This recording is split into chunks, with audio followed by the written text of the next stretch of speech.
হঠাৎ মৃত্যু এটার পরিমাণ বেড়ে যাবে, অর্থাৎ হার্ট অ্যাটাক হয়, সাথে সাথে মারা যায়। এটার পরিমাণ কেমন বাড়ছে দেখেন। 29শে সেপ্টেম্বর 2022 প্রথম আলোর রিপোর্ট অনুযায়ী বাংলাদেশে বছরে 70,000-এর বেশি মানুষ মারা যায় হার্ট অ্যাটাকে।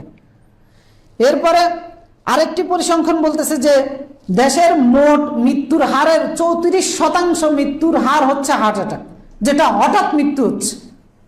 এটা 2022 সালের রিপোর্ট। 2023-এ এটার পরিমাণ আরো বাড়ছে, সামনে আরো বাড়বে। আর বিশ্ব স্বাস্থ্য সংস্থার রিপোর্টের মতে যে প্রতি 3 জনের 1 জনে মারা যাচ্ছে হার্ট অ্যাটাকে। এমনকি বিশ্বে প্রতি বছর 1,79,00,000 মানুষ মারা যাচ্ছে হার্ট অ্যাটাকে। তো এই যে রাসূলুল্লাহ 1400 বছর আগে বলে গিয়েছেন যে কিয়ামতের পূর্বে এরকম অবস্থা হবে। কারণ এখানে কেউ কারো ধার ধারে না, সবাই যার যার মতো পড়ে আছে। কারো দুঃখ বেদনায় কেউ কারো পাশে দাঁড়ায় না, কারো দুঃখ কষ্টে কেউ আরেকজনকে সহমর্মিতাও জানে না, যার কারণে ব্যথিত হয়ে, হতাশ হয়ে, নিরাশ হয়ে গিয়ে অসংখ্য মানুষ হার্ট অ্যাটাকে মারা যাচ্ছে। একটাই কারণ, সেটা হচ্ছে যে আল্লাহর দ্বীনকে, আল্লাহর দেওয়া নীতিমালাকে, আল্লাহর দেওয়া নিয়ম কানুনকে তোয়াক্কা না করার কারণ।